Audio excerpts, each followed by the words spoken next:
নমস্কাৰ বন্ধুসকল, মই টিখেশ্বৰ মটিভেশ্যনেল আছাম ইউটিউব চেনেলটোলৈ আপোনালোকক স্বাগতম জনাইছোঁ আৰু আজি আপোনালোকলৈ আগবঢ়াম এখনি কিতাপৰ এটি অধ্যায়। কিতাপখনৰ নামেই হ'ল আঘাতপ্ৰাপ্ত কটু প্ৰবচন, যাৰ লেখক সূৰ্য সিনহা। যদি কিতাপখন পাঠ কৰোঁতে কিবা ভুল ভ্ৰান্তি হয় আপোনালোকে নিশ্চয় শুধৰাই পঢ়ি ল'ব, আৰু যদি চেনেলটো আপোনালোকে সাবস্ক্ৰাইব কৰা নাই তেন্তে প্লিজ চেনেলটো সাবস্ক্ৰাইব কৰি লওক আৰু লগতে বেল আইকনটো দবাই ল'ব, কিয়নো প্ৰতিটো অধ্যায়ৰ নটিফিকেশ্যনসমূহ আপোনালোকে আগতীয়াকৈ পাবলৈ চেনেলটো সাবস্ক্ৰাইব কৰি লোৱাটো অতিকৈ প্ৰয়োজনীয়।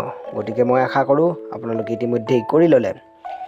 তো আহক, তেওঁ কৈছে বিচাৰ কেতিয়া আৰু কেনেদৰে হয়।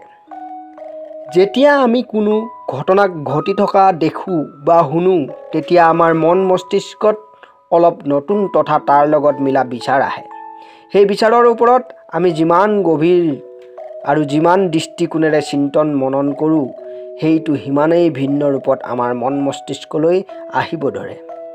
এতিয়া আমি সেই বিচাৰক কেনেদৰে আমাৰ জীৱনত প্ৰয়োগ কৰোঁ অথবা কেনেদৰে ব্যক্ত কৰোঁ এইটো আমাৰ ওপৰত নিৰ্ভৰ কৰে। এনে নহয় যে সকলো ঠাই বা প্ৰত্যেক স্থিতিত আমাৰ বিচাৰ ভিন্ন হয়। এনে বহুতো পৰিস্থিতি আহে যেতিয়া আমাৰ বিচাৰ একমত হৈ যায়, কাৰণ মানৱ মস্তিষ্কই এইটো বিচাৰ তুলনা তথা নিৰ্ণয় কৰাৰ ক্ষমতা ৰাখে যে কি শুদ্ধ হয় আৰু কি ভুল হয়।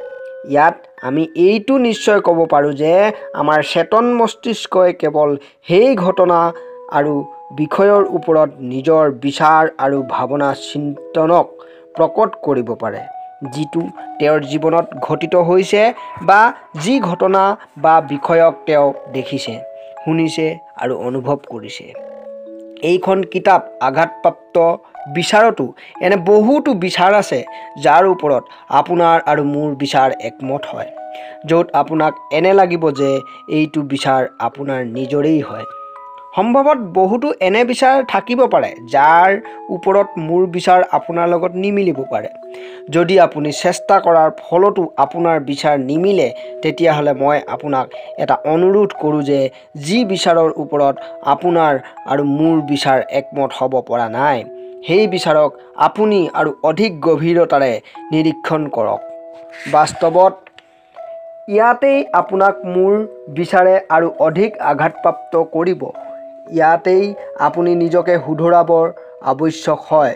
ইয়াত ধ্যান দিবলগীয়া কথা এইটো হয় যে যদি আমাৰ বিচাৰ একমত নহয় তেতিয়াহ'লে দোষ আৰু মস্তিষ্কক বা বিচাৰৰ নহয়। ইয়াৰ মুখ্য কাৰণ হ'ল আমাৰ চোৱা আৰু শুনাৰ নিজৰ নিজৰ দৃষ্টিকোণ আছে। আমি যি দৃষ্টিকোণেৰে চাওঁ সেইমতে আমাৰ বিচাৰক ব্যক্ত কৰোঁ। যদি ক'ৰবাত মোৰ বিচাৰ আপোনাৰ বিচাৰৰ লগত নিমিলে তেতিয়াহ'লে অলপ আপোনাৰ দৃষ্টিকোণক সলনি কৰি মোৰ দৃষ্টিকোণেৰে বিচাৰ কৰিবলৈ চেষ্টা কৰক। তেতিয়া আপুনি পাব যে আপোনাৰ আৰু মোৰ বিচাৰ একমত হৈ গৈছে। তেতিয়া বোধহয় আপোনাকো এনে প্ৰতীত হ'ব ধৰিব যে এইটো বিচাৰ আপোনাৰ নিজৰেই হয়। যদি এনে লাগে তেতিয়াহ'লে এই বিচাৰক আপোনাৰ জীৱনত প্ৰয়োগ কৰাত কোনো সমস্যাৰ সন্মুখীন নহ'ব। এতিয়া আগবাঢ়ো আহক আমাৰ অধ্যায়টিলৈ। কোৱা নোকোৱা মনৰ সেই কথা যিটো মই নিজৰ কৰিব নোৱাৰিলোঁ। জীৱনত আমি যি আঘাত পাইছোঁ, যি কষ্ট পাইছোঁ, ঠগবাজি পাইছোঁ, দুখ পাইছোঁ, সেই সকলো আমাৰ নিজৰ মানুহেই দিয়ে। আমাৰ নিজৰ মানুহেই সদায় পিছফালৰ পৰা আঘাত কৰে।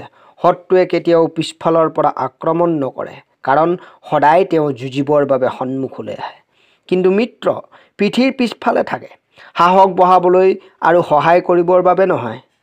আমাৰ বিশ্বাস যে তাৰ ওপৰত আৰু সেই মিত্ৰই সুযোগ আহিলে নিজৰ স্বাৰ্থৰ কাৰণে নিজৰ উচ্চাকাংক্ষীক পূৰ্ণ কৰিবৰ বাবে বিশ্বাসঘাত কৰাত অলপো সময় নষ্ট নকৰে। তেওঁ পাহৰি যায় সকলো সহায়, সকলো কথা পাহৰি যায়। সেইকাৰণে সেই নিজৰ মানুহৰ পৰা সদায় সাৱধান হৈ থকাটো বহুত আৱশ্যক হয়।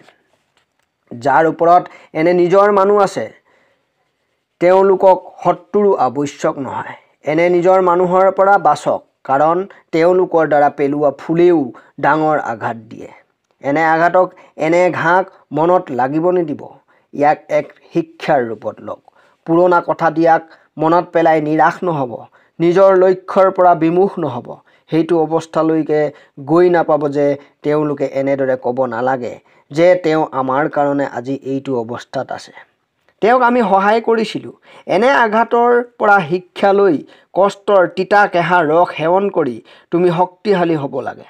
আগতকৈ অধিক তীব্ৰতাৰে, অধিক উৎসাহেৰে, অধিক বুজাপৰাৰে নিজৰ লক্ষ্যৰ ফালে আগবাঢ়িব লাগে আৰু সেই নিজৰ মানুহক দেখুৱাব লাগে যে মই তোমালোকৰ সহায়ত কালি নাছিলোঁ আৰু আজিও নহওঁ। এনে আঘাতে মোৰ শক্তিশালী লক্ষ্যক বিচলিত কৰিব নোৱাৰে। মই জীৱনৰ যাত্ৰাত আছোঁ।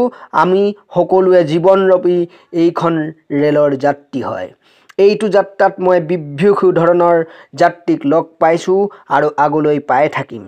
যেতিয়া যাৰ ষ্টেচন আহিব তেওঁলোক নামি যাব, কিন্তু মই মোৰ গন্তব্যস্থানলৈ গৈ পাইহে এৰিম। কোনো যাত্ৰীয়ে নিজৰ দেখুৱাই, মিছা ভাৱনা দেখুৱাই, মোৰ লগত বিশ্বাসঘাত কৰি মোক গন্তব্যস্থানলৈ গৈ পোৱাত ৰখাব নোৱাৰে। বন্ধুসকল, এনে নিজৰ মানুহক নিজৰ দৃঢ়তাৰে, নিজৰ বুজাপৰাৰে চকু তল কৰোৱাৰ পৰিৱৰ্তে ইয়াক নিজকে নিৰাশাৰ পৰা আঁতৰাই উজ্জ্বলতাৰ ফালে আগবাঢ়িব লাগে। এইটোৱেই জীৱন হয়, এইটোৱেই সত্য হয়। মনত ৰাখিব যে সোণ যিমান তপিব সিমানেই জিলিকিব। নিজকে সোণ বুলি ভবাত কেতিয়াও সন্দেহ নকৰিব। টপ টপ কৰি জিলিকি উঠক আপুনি। সোণ আপোনাৰ নাম হয়।